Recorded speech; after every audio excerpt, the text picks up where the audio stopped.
Surf XL brand 1959ல வெறும் surf அப்படின்ற பெயரோட தான் இந்தியாவில் அறிமுகமாச்சு. ஆரம்பத்துல அவங்க விளம்பரம் முழுசுமே வெண்மையிலும் வெண்மை அப்படின்ற மேட்ரை சுத்தியே இருந்துச்சு.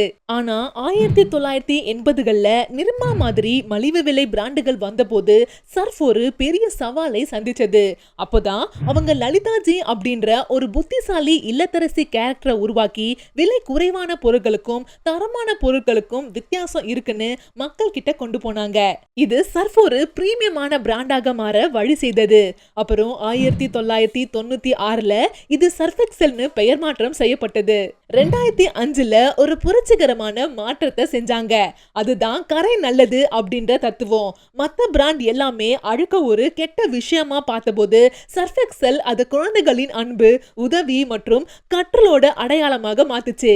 தங்கைக்காக சேத்துல விளையாடுற அண்ணன், முதியவருக்கு உதவுற குழந்தைகள்னு எமோஷனலான விளம்பரங்களை கொண்டு வந்து இன்னைக்கு இந்தியாவிலேயே டாப் டிடர்ஜென்ட் பிராண்டுன்னு சர்ஃப் எக்ஸல் கெத்தா நிக்குது.